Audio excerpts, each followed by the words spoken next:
Olá, queridos! Sejam bem-vindos ao nosso programa Profecias Bíblicas, Esperança das Nações. Louvado seja o nome de Deus porque você está conosco nessa excursão fabulosa que estamos fazendo através da Palavra de Deus, iniciando sempre com o livro de Daniel. É claro que hoje, quando abrirmos a Bíblia, nós vamos ter junto conosco o Espírito Santo de Deus, que é o nosso professor que nos ensina, que nos educa e que nos ensina também a obedecer. Vamos orar agora, vamos pedir a Deus que nos abençoe. Eu quero orar com você. Vamos lá. Misericordioso Deus e Pai que estás nos céus, bendito seja o teu nome pelo privilégio de termos a tua palavra, de termos teu Santo Espírito, de podermos orar para Jesus Cristo que está no santuário santíssimo, no lugar santíssimo do santuário celestial, intercedendo por nós. Em nome de Jesus, nos ajude a compreender este estudo e de forma especial fazermos exatamente o que o Senhor espera de nós nestes últimos dias. Em nome de Jesus. Amém. Abra a palavra de Deus agora no livro de Daniel. Lembre-se, nós estamos estudando Daniel, paramos ali no capítulo 9. E no capítulo 9 nós estávamos observando o que mesmo? Você se lembra que era a oração de Daniel, que ele havia feito porque não estava compreendendo o capítulo 8, o sonho que ele havia tido anteriormente. Olhe bem o que aconteceu. Você se lembra que ele estava confessando o seu pecado, comentando e dizendo a Deus que o seu povo e ele mesmo haviam transgredido as leis de Deus e as leis de Moisés? Lembra-se disso? Lembra que nós estudamos juntos a diferença que existe entre as duas leis? Que as duas leis de Deus, a lei cerimonial e a lei moral, não deveriam ser de forma alguma, por serem leis de Deus, transgredidas? E que uma delas, a lei cerimonial, tinha um tempo para existir até o Calvário. E a lei moral de Deus sempre existiu e sempre vai existir. A lei moral é a lei dos 10 mandamentos. Mas continuemos aqui em Daniel 9. Você abriu a sua Bíblia? É muito importante quando você leia junto comigo. É importante que você venha ler, estudar. Porque se eu somente disser, você pode até compreender, mas se você ler, fica gravado no seu coração, porque esta é a obra do Espírito de Deus, gravar em nós o que o Senhor Deus quer que fique gravado. Vamos lá. Dá uma olhadinha, por favor, o verso 15 do capítulo 9. Observe bem. Na verdade, ó Senhor, nosso Deus, que tirastes o teu povo da terra do Egito com mão poderosa e ganhaste para ti nome, como se vê neste dia, pecamos e procedemos impiamente. Que caráter o de Daniel! Ele sempre se coloca junto com o povo. Continue. Ó Senhor, segundo as tuas justiças, apartem-se a tua ira e teu furor da tua santa cidade de Jerusalém e do teu santo monte. Do que ele está falando? Lembre-se que no tempo em que Daniel está fazendo esta oração, está passando por essa situação, o santuário estava destruído. Lembra que Nabucodonosor havia destruído o santuário do povo de Deus? Continue. Porque por causa de nossos pecados e por causa das iniquidades de nossos pais, tornou-se Jerusalém o teu povo um opróbio para todos os que estão em redor de nós. Você percebeu isso? Ele entendia que o povo estava passando, o povo de Deus estava sendo envergonhado por sua própria iniquidade. Continue observando 17. Agora, ó Deus nosso, agora perceba bem esse verso 17. Ouve a oração de teu servo e as suas súplicas, e sobre o teu santuário desolado, faze resplandecer o seu rosto por amor de nós. Ele está falando elementos do santuário aqui, queridos. Veja só como a oração dele estava relacionada ao santuário. Ele entendeu que a última visão usava elementos que se usava no santuário. O carneiro e o bode, lembra disso? Falou sobre purificação do santuário. Falava sobre coisas que ele entendia perfeitamente e que nós temos que entender também. Continue no verso 18. Inclina, Deus meu, os teus ouvidos e ouve. Abre os teus olhos e olha para a nossa desolação e para a cidade que é chamada pelo teu nome. Porque não lançamos as nossas súplicas perante a tua face, fiados em nossas justiças, mas em tuas misericórdias. Não é bonita essa oração? Não é linda? Agora, observe bem isso daqui. Ó Senhor, ouve. Ó Senhor, perdoa. Ó Senhor, atende-nos e opera sem tardar, diz Deus. Porque a tua cidade e o teu povo se chamam pelo teu nome. Agora, observe o verso 20. Olha o que aconteceu quando ele fez essa oração tão própria, tão cheia de verdade, tão cheia de amor e tão cheia de necessidade de perdão. Olhe bem. Estando eu ainda falando e orando, e confessando o meu pecado e o pecado de meu povo Israel, lembre-se desse nome, meu povo Israel, E lançando a minha súplica perante a face do Senhor meu Deus, pelo monte santo do meu Deus, a razão pela qual ele estava orando era pelo monte santo de Deus também, que era o santuário. Continua, veja o verso 21. Estando eu, digo, ainda falando na oração, o homem Gabriel, que eu tinha visto na minha visão ao princípio, queridos, 9 anos antes dessa ocasião, ele tinha visto Gabriel que estava vindo falar com ele. O que aconteceu? Aquele homem Gabriel que eu tinha visto veio voando rapidamente e tocou-me a hora do sacrifício da tarde. Eu quero comentar um detalhe com você. Daniel não havia esquecido, depois de tantos anos que o santuário estava desolado, que estava terminado, qual era a hora do sacrifício da tarde. Nós, às vezes, deixamos de ir à igreja numa quarta, num sábado, num dia de domingo, e daqui a pouco a gente não quer ir mais. Por que isso? Nossa fé não está baseada em princípios, em verdade, realmente. A fé de Daniel estava. Tinha anos e anos que o santuário não existia, e Daniel continuava falando a hora do sacrifício da tarde. Veja o 22. Ele me instruiu e me disse, Daniel, agora vim fazer-te entender o sentido. Para um pouquinho, vamos aqui na metade da voz do anjo, para que você entenda o que é que o anjo está querendo dizer. Você se lembra que eu pedi para você marcar na sua Bíblia 2 palavras do original hebraico, como estava escrito ali, o que traduzia a palavra visão para o nosso português, que era Chazon e Marré. Lembra disso? Olha o que o anjo vem e diz para ele 9 anos depois. Veja aqui no verso 23. No princípio das tuas súplicas, saiu a ordem e eu vim para declarar-te a ti, porque és muito amado. Portanto, considera a mensagem e entende o quê? A maré. Ele não disse para entender a Chazon, a visão inteira, porque ele já tinha explicado uma parte dela. Mandou entender a maré, a partezinha que não havia entendido, ou seja, o fato daquela data, 2.300 tardes e manhãs, ou seja, 2.300 anos. Antes de estudarmos Daniel 9, 24 em diante, eu quero que você abra a sua Bíblia em Números 14, 34. Vamos lá? Vamos junto comigo? O livro de Números, o capítulo 14, o verso 34. Eu faço questão que você leia comigo para você entender algo interessante. Por que nós, adventistas do 7º dia, usamos esta situação, nós e vários outros teólogos de outras religiões também, que conseguem estudar bem, entender algumas coisas bíblicas, eles chegam à conclusão que, pela graça de Deus, nós chegamos. Qual é? Que um dia na profecia é igual a um ano, e você não pode esquecer isso, só na profecia. Entenda aqui, então, vamos ler juntos o que diz. Segundo o número dos dias em que espiastes a terra, 40 dias, cada dia representando o quê? Um ano. Não fomos nós que inventamos isso, isso está na Bíblia. Olhe bem, cada dia representando um ano, isso é muito sério. Volte agora lá para o livro de Daniel, capítulo 9, para que você entenda por que 2.300 dias são 2.300 anos. Você já viu que a Bíblia diz isso. Agora, o anjo veio explicar esses 2.300 anos, tá bem? Não é só em Números 14 que você encontra essa informação. Em Ezequiel, capítulo 4, verso 6, também você encontra que cada dia representa um ano, tá bom? Só na profecia, lembra disso. Existem livros históricos, livros poéticos e livros proféticos. É só nos livros proféticos que isso funciona. Tá bom? Só quando Deus está falando sobre profecias. Mesmo que sejam em outros livros, mas se estiver falando sobre profecias, você deve usar este método de compreensão. Vamos continuar. Veja o verso 24. Agora está na hora de entendermos. 70 semanas estão determinadas sobre o teu povo. 2 informações nós temos aqui nessa primeira frase. 70 semanas, quanto é isso? Se você multiplicar, tornando cada dia um ano. Quantas semanas tem 70 semanas? Presta atenção. Quantos dias tem 70 semanas? Então, você vê, 70 semanas é igual a 490 dias, ou seja, 490 anos. Ok. Então, ele estava dizendo, 490 anos estou dando para o teu povo. Estão determinadas para o teu povo. Esta seria uma parte, 490 anos, para retirar dos 2.300. Você fala, e aí? Calma, você vai entender. Continua.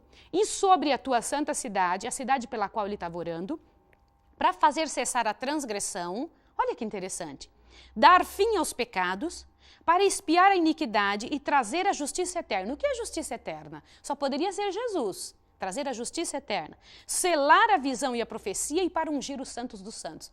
Oi, que fantástico! Incrível isso daqui. Quem era que poderia ungir o Santo dos Santos? Somente o sumo sacerdote. Quem é o sumo sacerdote? Neste versículo 24, capítulo 9, versículo 24, se encontram detalhes importantíssimos para que possamos entender. Aqui está escrito que o Senhor Jesus Cristo viria, que haveria a dar fim aos pecados dentro deste prazo, dentro deste tempo, que estas 70 semanas seriam importantes para o povo de Israel e também para o céu, para o término dos pecados. Continue lendo, veja o 25. Sabe e entende, agora ele vai explicar. Desde a saída da ordem para restaurar e para edificar Jerusalém até o ungido, se passará 2 semanas, 7 semanas e 62 semanas. Vamos voltar novamente para que a gente não tenha confundido alguma coisa. Vamos ler juntos? Sabe e entende, desde a saída da ordem para restaurar e para edificar Jerusalém até o ungido, 7 semanas e 62 semanas. Por que o anjo divide 69 semanas? 7 mais 62 igual a 69. Por que ele divide nesse tempo? 7 mais 62. Só que ele diz aqui 3 informações interessantes no versículo 25 do capítulo 9. O que ele diz? Sabe e entende, desde a saída da ordem para reedificar e para levantar Jerusalém, restaurar Jerusalém. Lembra que Jerusalém estava destruída? Então ela seria restaurada? Opa! Então, quando desse a ordem para restaurar Jerusalém, começaria a contar os 2.300 dias. Ia se passar 7 semanas, mais 62. Eu vou lhe contar algo. Que bom que nós estamos vivendo após tempo, após as coisas terem acontecido, porque nós podemos olhar para a história e saber exatamente o que aconteceu. Você sabe quando foi dada a ordem para restaurar Jerusalém? Quando começa os 2.300 dias? Sabe quando? Quando começa a contar as 70 semanas.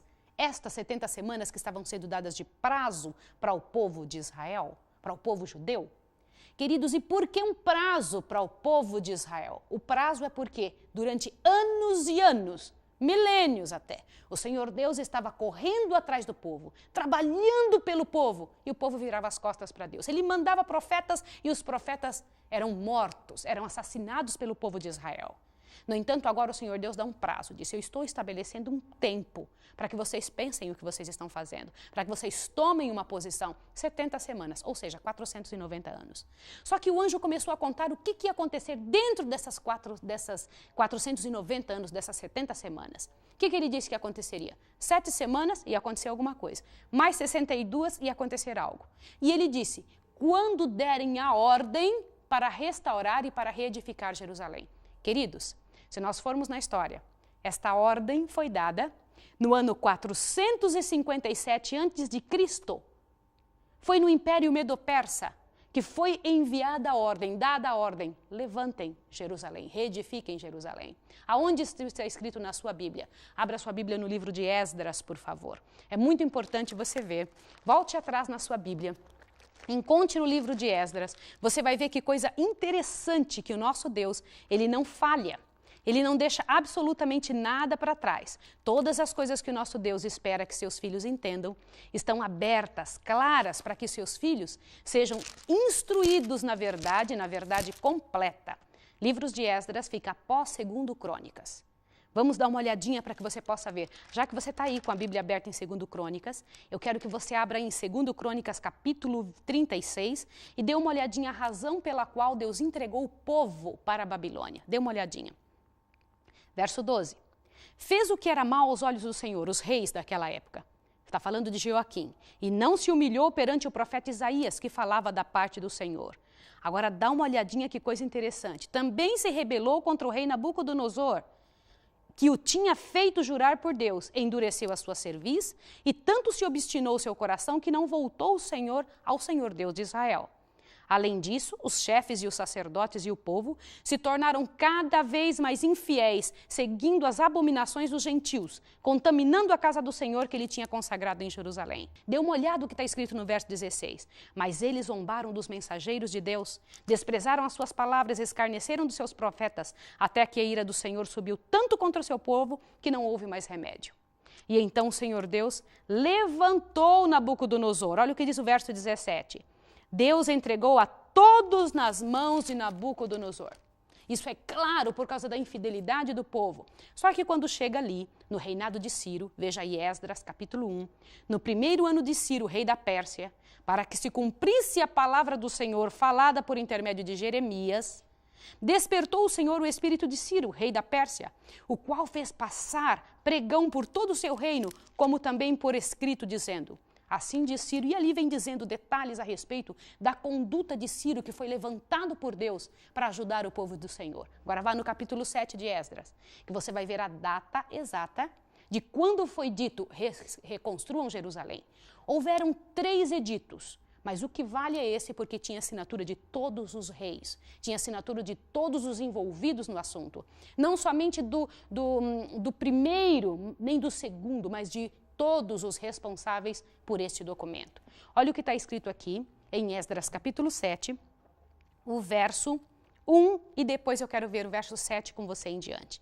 Passadas essas coisas no reinado de Artaxerxes, rei da Pérsia, Esdras, filho de Seraías, olha o que diz aqui. Ali vem contando a história de como é que foi que a coisa aconteceu, mas o verso 7 eu quero que você leia. Também subiram a Jerusalém alguns dos filhos de Israel, dos sacerdotes, dos levitas, dos cantores, dos porteiros, dos servidores do templo, no 7º ano do rei Artaxerxes. No 5º mês, Esdras chegou a Jerusalém, no 7º ano deste rei. Começou a sua jornada no 1º dia do 1º mês, e ali vem descrevendo os detalhes. Historicamente, nós temos aquela data que o anjo havia dito para Daniel, quando derem esta ordem. Interessante, queridos, que Daniel já não vivia mais nessa situação. Foi dado muito antes de que a coisa acontecesse, tá bem? Então continua, vamos ver o verso 25 do capítulo 9 de novo. Sabe e entende, desde a saída da ordem para restaurar e para edificar Jerusalém até o ungido. Quem é o ungido? Claro, você sabe que é Jesus, mas como você prova isso na Bíblia? Vá na sua Bíblia em Lucas 3, 21. Eu preciso que você leia essas partes da Bíblia para que você tenha certeza. E ao comentar com as pessoas, Lucas capítulo 3, verso 21, para que você possa ter embasamento bíblico e você possa dizer o que Deus disse para você. Lucas capítulo 3, verso 21. Quando todo o povo se batizava, Jesus também foi batizado. E enquanto ele orava, o céu se abriu. E o Espírito Santo desceu sobre ele em forma corpórea, como uma pomba, e ouviu-se uma voz do céu: tu és meu filho amado, em ti me comprazo. Jesus, na hora em que foi batizado, ele foi ungido. Leia, por favor, Atos 10, 37. Vai para frente um pouquinho. Atos capítulo 10. Vamos lá, para que você possa entender a razão pela qual a Bíblia prova que Jesus foi ungido nesta ocasião. 10, 37 e 38. Vamos ler? Vou ler com você. Esta palavra, vós bem sabeis, foi proclamada por toda a Judeia, começando por Jerusalém, depois do batismo que João pregou. Como Deus ungiu a Jesus de Nazaré com o Espírito Santo e com poder, o qual andou fazendo bem e curando todos os oprimidos do diabo, porque Deus era com ele. Você entende que no batismo de Jesus ele foi ungido por Deus com o Espírito Santo? Compreende isso? Isso é bíblico, isso é claro. Volte ali. Então, a Bíblia diz lá em Daniel, capítulo 9, que Jesus, olha que coisa interessante, no dia que Jesus seria ungido, seria uma das datas. Então, vamos ver de novo. Leia novamente o verso 25 para ficar gravado na sua mente e você possa seguir a sequência. Sabe e entende, desde a saída da ordem para restaurar e para edificar Jerusalém, ano 457 a.C., até o ungido e príncipe, 7 semanas mais 62. Queridos, isso dá exatamente, contando do ano 457, 69 semanas, dá certinho o ano 27, o ano que Jesus foi batizado. Interessante isso, não é? E por incrível que pareça, exatamente o tempo, exatamente como Deus havia ditado que haveria de acontecer. E aqui ainda diz, as praças e as tranqueiras se reedificarão, mas em tempos angustiosos. O que é isso? Praças e tranqueiras se reedificarão em tempos angustiosos. Eu vou lhe dizer algo. Quando foi dada a ordem para reedificar Jerusalém, se passou 7 semanas, ou seja, 49 anos, para que Neemias, para que as pessoas que estavam envolvidas na reconstrução de Jerusalém conseguissem fazê-lo. Gente, foi tão difícil, o inimigo não queria de jeito nenhum e enviou pessoas de dentro do povo judeu e de fora para atormentar Neemias e os reconstrutores.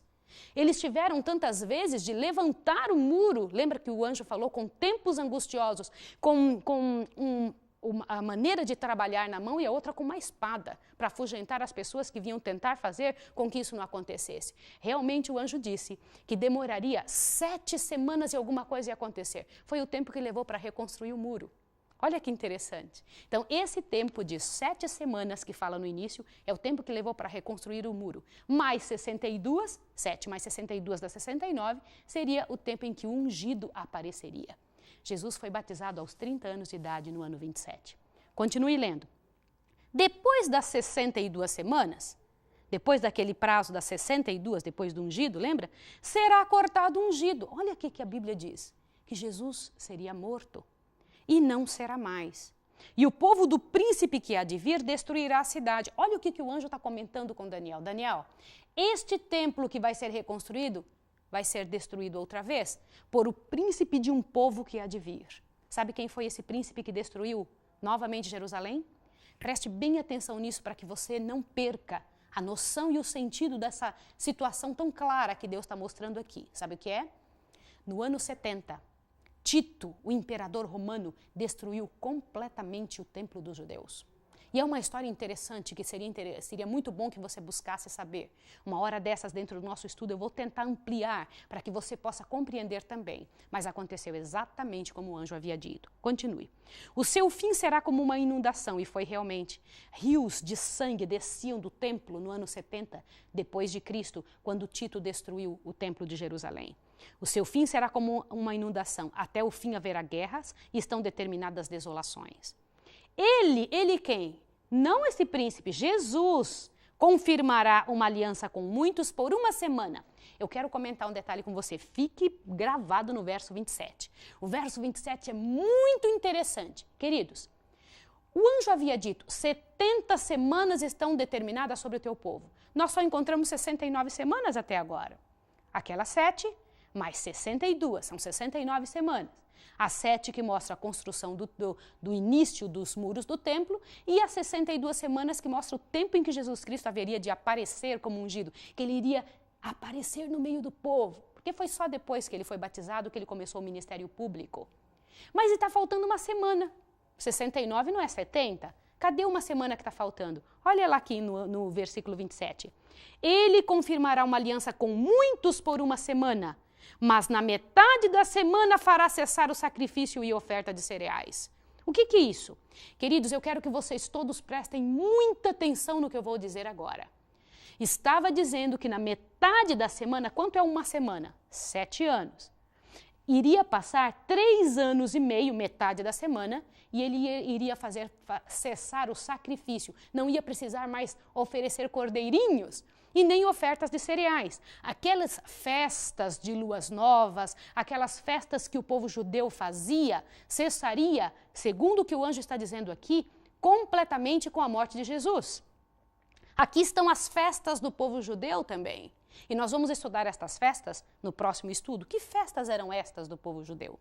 O que diz aqui no verso 27? Ele confirmará uma aliança com muitos por uma semana, mas na metade da semana fará cessar o sacrifício e as ofertas de cereais. Olha que coisa interessante. O que mais? E sobre as asas das abominações virá o assolador, até a destruição determinada, a qual será derramada sobre o assolador, sobre Roma. Maísa, aqui só encontramos só metade da semana, e a outra? Até a metade da semana Jesus seria morto, 3 anos e meio após o seu batismo. Foi exatamente o que aconteceu. Deu o ano 31 de nossa era. Onde fica a outra metade da semana? Perceba bem, essa outra metade da semana é o aparecimento de Estevão. Aquilo que você encontra em Atos, o último profeta sendo enviado para o povo de Israel. O povo judeu estaria marcando seu tempo, sua vida, sua história, como povo escolhido de Deus, não para salvação, eles têm salvação, mas como povo escolhido de Deus até o ano 34.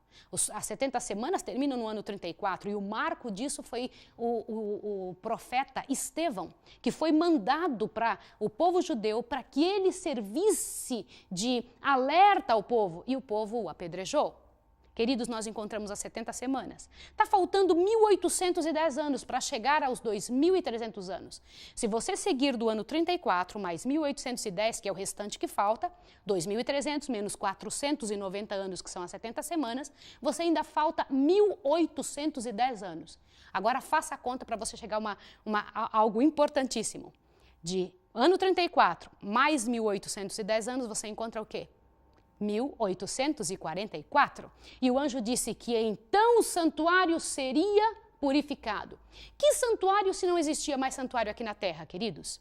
Qual santuário? Só pode ser o santuário celestial, meus amigos. Porque santuário na terra não existia mais. Lembra que o santuário da terra era uma réplica do santuário que estava no céu? Você precisa ver que coisa incrível. E por que o santuário do céu precisa ser purificado? Qual é a razão? Existe alguma coisa que está sujando o santuário do céu? Que está contaminando o santuário celestial? No próximo estudo você vai entender por que é preciso purificação do santuário celestial. Deus abençoe você, te encha de muitas bênçãos ao compreender essa verdade de Deus. Estas datas nos foram deixadas para que nós pudéssemos ter mais fé e compreender qual é o trabalho que Jesus está fazendo agora, porque ainda não voltou. E quando vier, o que Ele vai fazer por nós e o que está fazendo agora.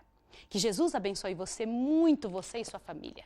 Eu quero orar por você, quero pedir a Deus que te abençoe, quero te pedir que sua fé aumente. Vamos orar agora? Eu quero orar pela sua família. Misericordioso Deus e Pai, muito obrigado por revelar-nos as profecias. Obrigado porque o Senhor envia anjos dos céus para falarem conosco. Senhor, nós queremos ter essa experiência contigo de fidelidade, a experiência que teve Daniel com o Senhor. Abençoa essa pessoa que está em casa. Ajude-a, Senhor, para que ouça tantas vezes quanto for necessário esse estudo.